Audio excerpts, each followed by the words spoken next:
Día tras día, cámaras alrededor del mundo graban miles de horas de video, millones de momentos, cada uno capturando una pequeña parte de nuestra realidad.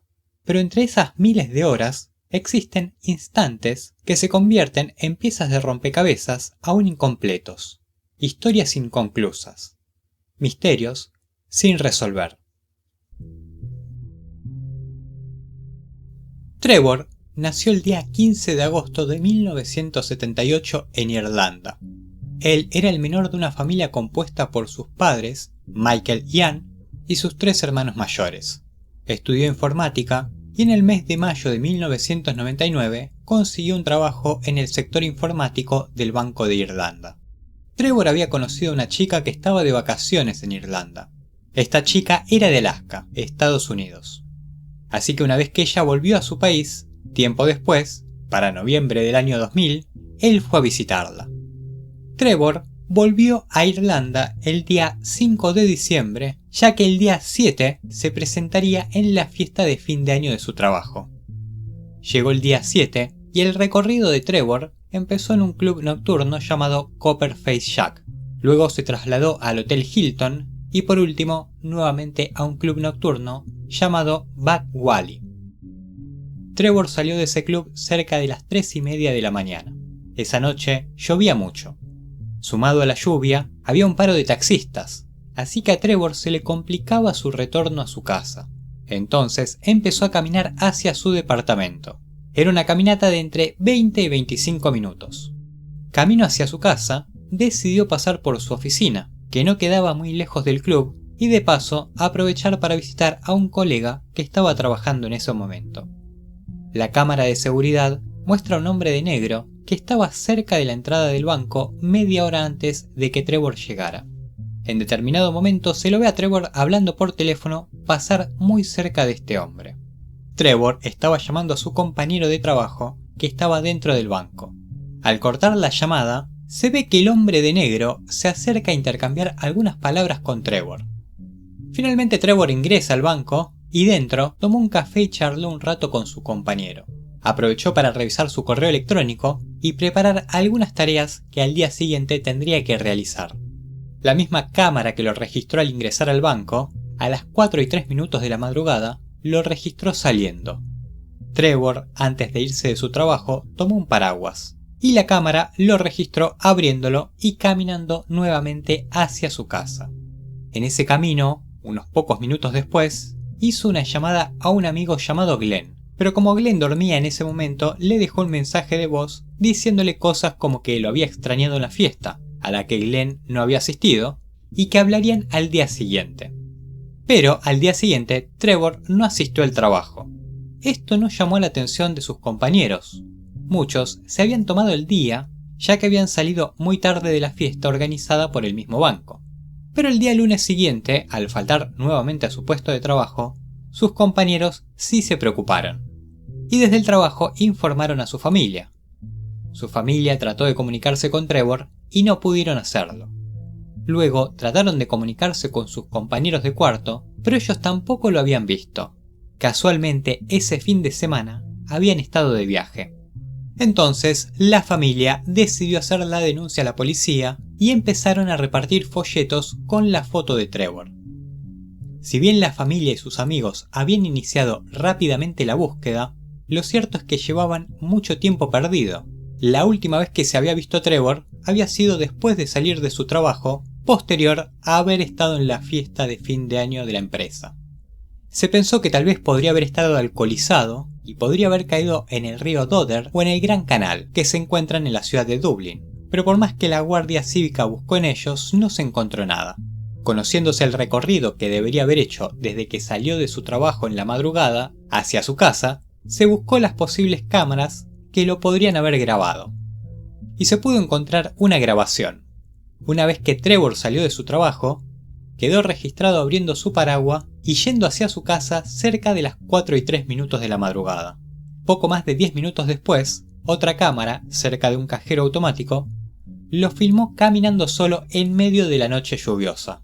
Pero esta grabación también registró algo más. 30 segundos después de que pasara Trevor, un hombre vestido de negro iba detrás de él.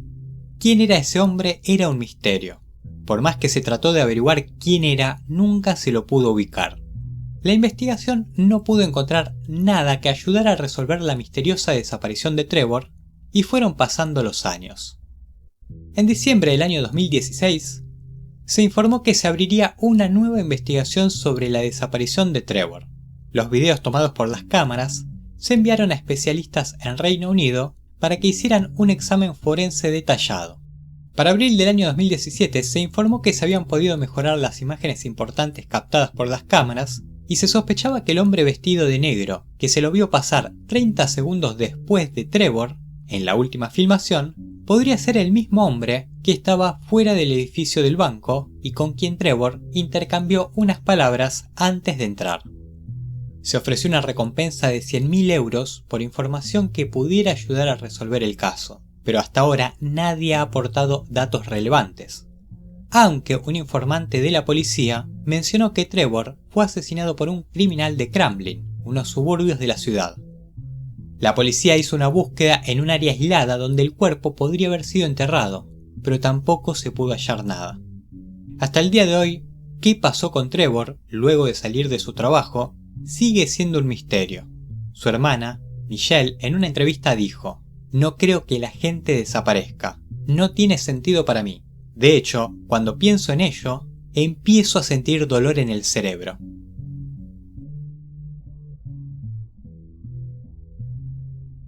Andrew Gosling nació el día 10 de julio de 1993 en Doncaster, South Yorkshire, Inglaterra. En el año 2007 tenía 14 años de edad y vivía junto a sus padres y su hermana en Balby. Estudiaba en el Instituto Católico Macaulay y era muy buen estudiante. Es más, tenía asistencia perfecta. En esa escuela se seleccionaban al 5% de los estudiantes más dotados y se los ponía en un programa especial para que tuvieran un desarrollo de sus conocimientos y habilidades más acordes a sus capacidades. Y Andrew era uno de esos estudiantes. Él se destacaba en matemáticas. Era un adolescente bastante tranquilo y de estar mucho en su casa. Y en las ocasiones en que salía, siempre les avisaba a sus padres dónde iba a estar y en qué horario regresaría. Durante las vacaciones de ese año, sus padres le habían propuesto que viajara hasta Londres para quedarse con su abuela, pero a Andrew no le entusiasmó mucho esa idea y prefirió asistir a unas clases especiales. Tras asistir a estas clases, Andrew volvió bastante contento. Así fueron pasando las vacaciones. Y ya faltaba poco para que volviera a iniciar el ciclo escolar. En todo ese tiempo había ocurrido algo distinto. Andrew había cambiado su rutina 2 veces. En lugar de volver en el autobús escolar, había vuelto caminando desde la escuela. Eso le tomaba alrededor de 1 hora y media de caminata, ya que el colegio se encontraba a cerca de 6 kilómetros de distancia. La noche del día 13 de septiembre, la familia Gosling tuvo una cena normal. Andrew vio unos programas de televisión y pasó un rato jugando con la computadora de su padre. Al día siguiente, al intentar despertarlo, Andrew estaba un poco irritable, algo que le llamó la atención a su madre, porque no era común en él levantarse de esa manera. Pasados unos minutos después de las 8 de la mañana, Andrew dejó su casa para ir a la escuela.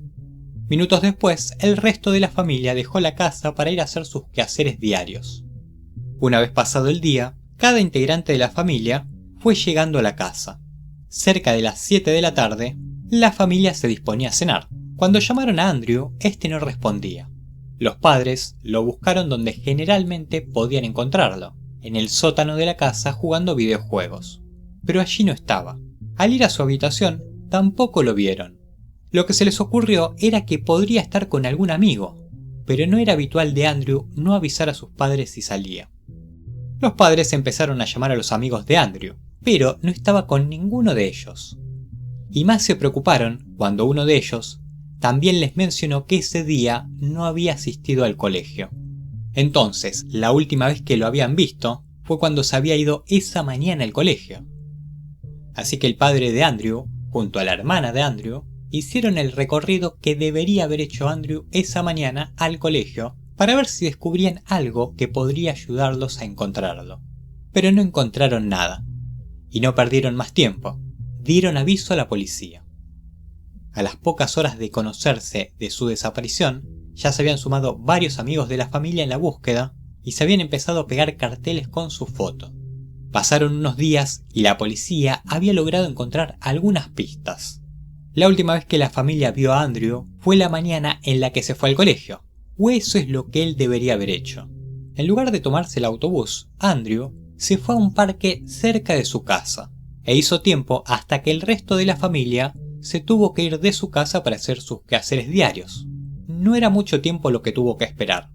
Una vez que estaba seguro que no había nadie, volvió, se cambió la ropa que llevaba, se puso una camiseta de la banda Slipknot, unos jeans negros y tomó unos stickers de la banda. Antes de irse también tomó su billetera, su consola PlayStation portable y sus llaves. Cerca de las 8:30 de la mañana, salió nuevamente de su casa y en esa ocasión fue registrado por una cámara mientras se dirigía hacia Westfield Park. Se sabe que retiró dinero de un cajero automático de su cuenta, cerca de 200 libras, que era casi todo el dinero que tenía. Luego siguió caminando hacia la estación de tren y compró un pasaje para ir a Londres. Subió pasada las 9:30 al tren y a las 11:25 una cámara lo filmó saliendo solo de la estación King Cross. Sabiendo que Andrew había viajado hasta Londres, su familia se dirigió hasta allí y repartió folletos con su cara. Si bien Andrew conocía a varias personas en Londres, nadie de allí lo había visto. Se empezó a creer que tal vez Andrew habría viajado para conocer a alguien que podría haber conocido por internet, pero para sus padres eso era poco posible. Andrew no tenía una computadora propia y ni siquiera tenía una casilla de correo electrónico. Eso igualmente no era algo concluyente, porque Andrew podría acceder a internet desde su escuela y podría hacer cosas que sus padres no supiesen. Así fue que la policía se llevó las computadoras de la biblioteca y la escuela, donde Andrew podría haber accedido a internet, pero en ellas no se encontró nada importante. ¿Podría haber usado su PlayStation portátil para ponerse en contacto por ahí con alguien? Los investigadores también investigaron por ese lado, y con verificaciones de Sony también se descartó esto. ¿Cuál era el motivo por el que podría haber viajado hasta Londres? Los investigadores tuvieron en cuenta la posibilidad de que no fuera a encontrarse con alguien en especial, sino a algún lugar en especial. Ese día en Londres tocaban 3 bandas: 30 Seconds to Mars, Him y Sick. La forma en que iba vestido parecería que podría ir a uno de esos recitales. Sick era una banda que había tocado varias veces con Slipknot, la misma banda de la remera que había decidido Andrew ponerse ese día. Este recital era el más probable al que podría ir, si es que iba a Londres a un recital, sumado a que donde tocaba esa banda no era muy lejos de la estación de King Cross, donde se sabe que Andrew bajó del tren. Otra posibilidad era el recital de Him. El tema es que para ese recital la entrada se debía ganar por concurso. Si bien se buscaron fotos tomadas en el recital de Sick y hasta Him ayudó a la familia, no se pudo encontrar registros de Andrew. Varias personas notificaron haberlo visto en distintos lugares de Londres, pero no todos los avistamientos eran muy seguros, aunque uno de ellos sí parecía serlo. En ese caso se trataba de un avistamiento que lo ubicaba en un Pizza Hut el mismo día que desapareció, que quedaba a 1 hora de distancia de la estación de tren donde había bajado. Pero si bien este avistamiento era más probable de que hubiera sido cierto, al igual que el resto no pudo ser verificado. En el año 2011, la familia de Andrew contrató a una empresa para realizar una búsqueda por sonar en el río Támesis, con la esperanza de encontrar sus restos. Sorprendentemente, se descubrió un cuerpo, pero no correspondía al de Andrew. Al cumplirse 25 años de su desaparición, se realizaron retratos actualizados de cómo podría verse Andrew en la actualidad. Sin embargo, lo sucedido el 14 de septiembre del año 2007 y hacia dónde se dirigía Andrew sigue siendo, hasta el día de hoy, un misterio. Emma Philippoff nació el día 6 de enero del año 1986 en Ontario, Canadá. Creció en las afueras de Ottawa. De niña era tímida y sensible y le gustaba bailar. También le gustaba actuar, y eso lo hizo hasta que cumplió 15 años. En el año 2011, Emma se encontraba en la ciudad de Victoria.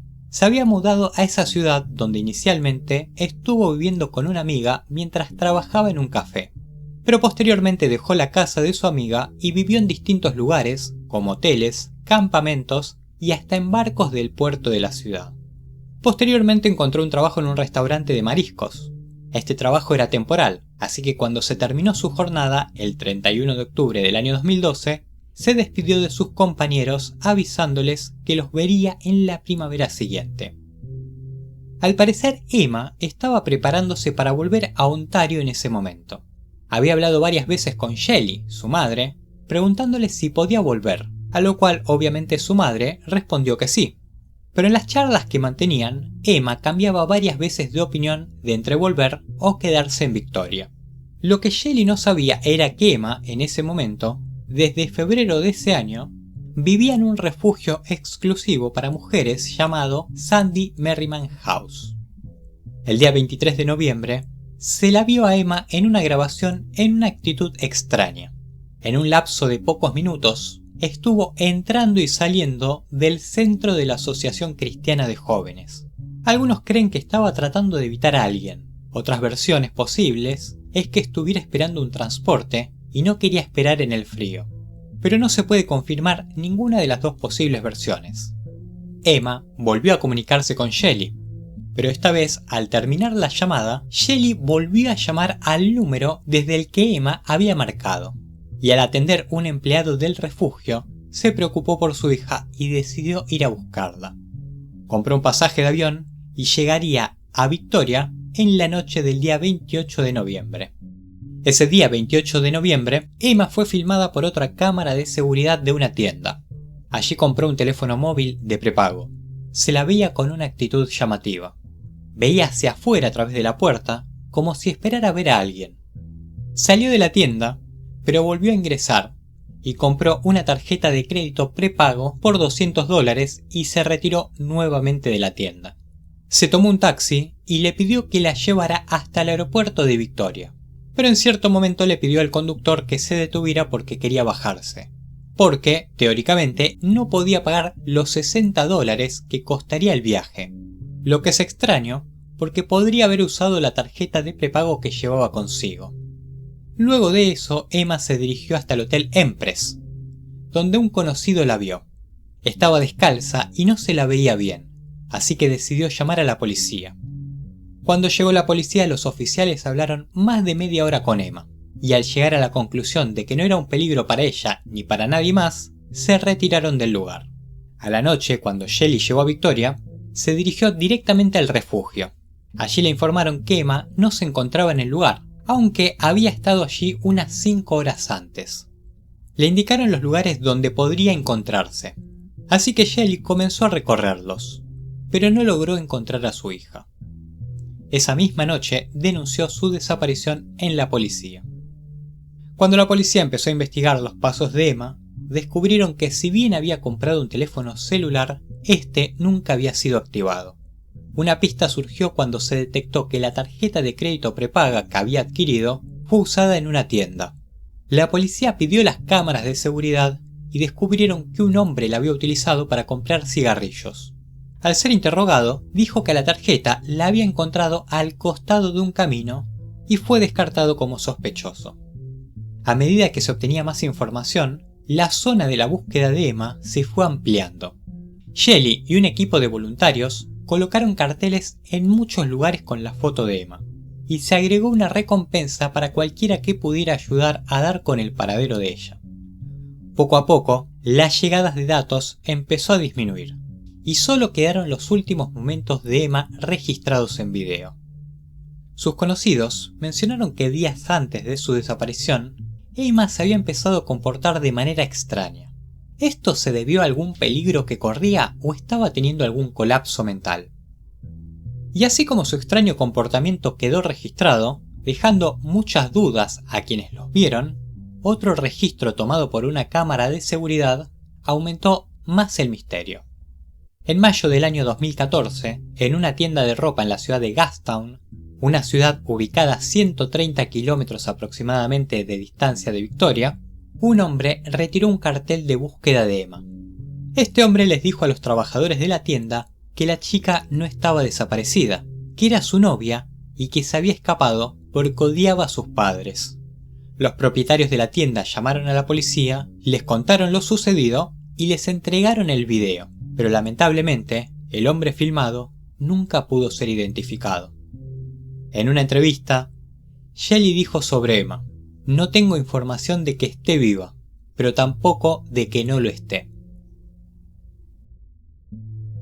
Steven nació el 1 de noviembre de 1979 en Amarillo, Texas, Estados Unidos. Al terminar la primaria estudió en el Ricks College y posteriormente estudió en la Universidad de Utah. Era mormón e hizo varios trabajos de misionero en Brasil. Una vez recibido con su título de comunicaciones de la universidad, consiguió trabajo en la oficina del gobernador del estado de Texas. Posterior a este trabajo consiguió otro en un periódico que editaba su padre. Con él trabajó durante 18 meses antes de conseguir un nuevo trabajo en la parte de publicaciones digitales para el Salt Lake Tribune, donde trabajó solo un año y se mudó a St. George, al suroeste del estado de Utah. Una vez mudado, se le complicó conseguir un trabajo debido a la crisis que estaba ocurriendo en esos momentos. Era el año 2008. Steven tomaba los trabajos que podía. Llegó a trabajar repartiendo folletos de una empresa que lavaba ventanas. El ingreso era algo, pero no era suficiente para cubrir sus gastos mensuales. Así fue que llegó al año 2009 atrasado varios meses en el alquiler de su casa. Para el día 10 de diciembre, Steven dejó St. George en su vehículo, un Chevrolet Cavalier del año 2003. Se dirigió hasta la casa de una expareja que quedaba a unos 840 kilómetros desde St. George. Pero al llegar sin avisar, la chica no se encontraba. Igualmente sus padres lo invitaron a comer, y Steven les comentó que tenía pensado ir a visitar a su familia para Navidad a Sacramento, en California. Pero como el tiempo era malo, después de estar 2 horas en la casa de su exnovia, decidió volver hasta St. George. En esa breve visita condujo más de 1000 kilómetros. El día 12 de diciembre nuevamente Steven salió de su casa y se subió a su vehículo para salir otra vez de St. George. En el camino hizo unas compras. Unas de ellas se creen que era para Navidad, ya que Steven le había puesto nombres de sus familiares. Unos conocidos de Steven lo llamaron ese día y él dijo que se encontraba en la zona de Las Vegas. Pero ninguno de los que habló con él le preguntó el motivo de por qué se encontraba por esa zona. Cerca del mediodía, una cámara de seguridad de un particular graba el vehículo de Steven en la avenida Savannah Spring en Sun City, en el sur de Henderson. El vehículo iba en dirección a un callejón sin salida. Unos minutos después, se ve una persona caminar en dirección contraria a la que recorría el vehículo. Esta persona iba vestida con una camisa blanca y pantalones. Se cree que esta persona era Steven. Al día siguiente el vehículo llamó la atención de la policía y trataron de contactar al dueño del mismo. Desde fuera podían ver folletos de los que Steven repartía en su trabajo, así que la policía se comunicó a un número telefónico que se veía en uno de ellos. A esta llamada atendió el jefe de Steven y les dio el número de él, pero este, al ser llamado por la policía, no respondió.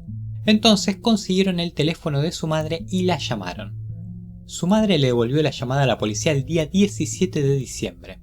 Ya habiendo averiguado con el resto de sus familiares si alguien había tenido algún contacto en esos días con Steven. Al darse cuenta que nadie tenía noticias de él, hicieron la denuncia a la policía. La policía pudo conseguir las cámaras de seguridad que habían registrado Steven. Investigando su teléfono celular, se sabe que estuvo haciendo conexiones con distintas torres. A 5 horas de haber sido grabado por la cámara de seguridad, su celular hizo ping con una torre a 16 kilómetros de donde dejó estacionado el auto. Luego, en otra torre a 3 kilómetros de distancia de la primera. La pregunta es, ¿estaba Steven con su teléfono en ese momento? ¿O alguien lo tenía? Si Steven tenía su celular, ¿cómo estaba viajando tan lejos y por qué motivo? El celular se mantuvo activo 2 días y después se apagó. Se estima que podría haberse quedado sin batería. La policía recorrió el barrio donde Steven dejó estacionado su vehículo y consultó a los vecinos para ver si alguien lo había visto. Se utilizaron helicópteros para sobrevolar la zona y perros entrenados para intentar rastrear a Steven. Lamentablemente llegó la Navidad de ese año y su familia no pudo pasarla junto a Steven. Pero para ese momento los medios empezaron a levantar la noticia de la desaparición de Steven, lo que también le daba esperanzas a la familia de que podría llegar a ser encontrado. Pero lamentablemente las esperanzas quedaron solo en eso, esperanzas, ya que no hubo avances en la investigación que permitiera encontrar a Steven. En el año 2011, la familia recibió otro duro golpe cuando el padre de Steven falleció. A pesar de que la policía investigó todas las versiones posibles de lo que podría haber ocurrido, la falta de información y los numerosos vacíos en la situación hicieron que fuera muy difícil avanzar en la investigación. ¿Cuál era el motivo por el que Steven había ido hacia ese lugar? ¿Cómo era posible que desapareciera sin que nadie lo haya visto? ¿Es posible que Steven estuviese yendo a algún domicilio cercano? Sí, es posible. Es probable que se haya acercado con su vehículo hasta ese lugar y después hacer un corto recorrido a pie. Pero nuevamente, hacia dónde se dirigía no se sabe. La policía en todos los años, desde la desaparición de Steven, no logró tener avances importantes. Y hasta el día de hoy se encuentra prácticamente en la misma situación en que estaban cuando comenzó la investigación. La familia está en una posición similar, aunque han descartado la posibilidad de que Steven haya desaparecido por voluntad propia. Esto lo destacan especialmente ya que una de las hipótesis iniciales era que su desaparición podría haber sido consecuencia de sus dificultades económicas. No conseguía trabajo y tenía deudas. Pero si su idea era desaparecer por su cuenta, ¿por qué le comentó a los padres de su expareja que tenía pensado visitar a su familia? ¿Y por qué había comprado regalos para Navidad? En el caso de Steven, cada una de las versiones sobre su desaparición que se investiga termina encontrándose con una contradicción.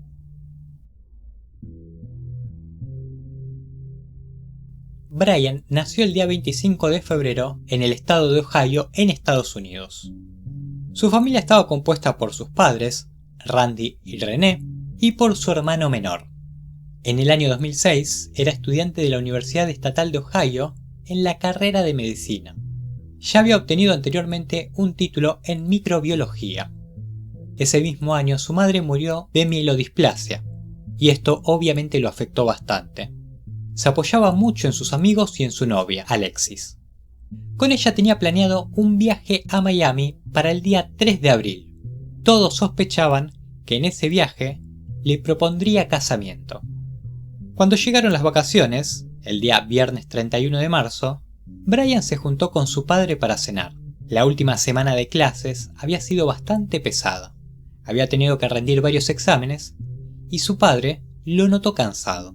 Y todavía Brian tenía planeado juntarse con un amigo para salir a festejar las vacaciones. Una vez finalizada la cena con su padre, y siendo ya las 9 de la noche, Brian se juntó con su amigo William Florence en el bar llamado Ugly Tuna.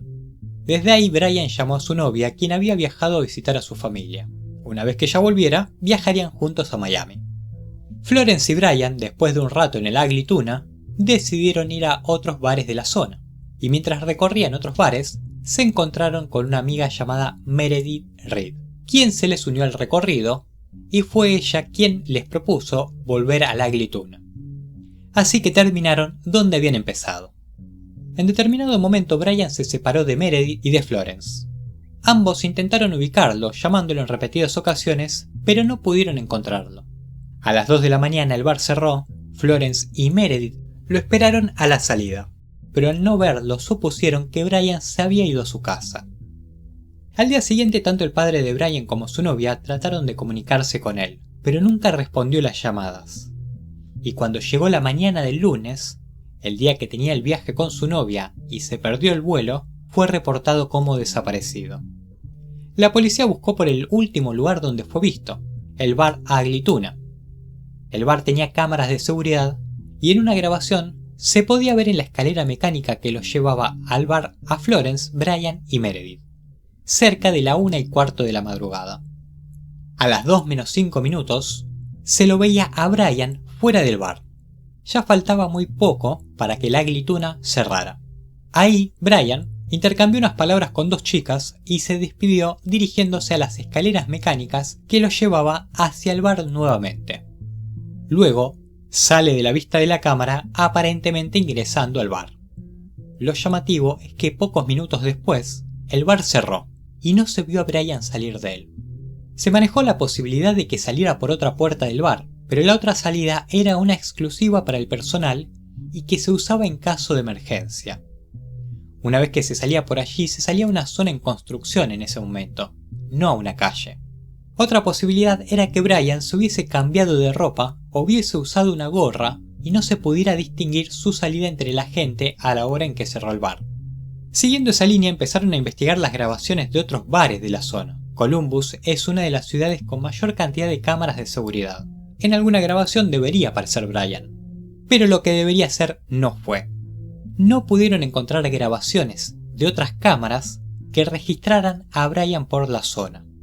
La policía investigó el departamento de Brian para ver si había indicios de que hubiera vuelto, pero no encontraron nada que indicara eso. Su auto seguía estacionado cerca de su casa. Se llegó a buscar hasta en los alcantarillados de la ciudad, pero no se obtuvo ningún resultado.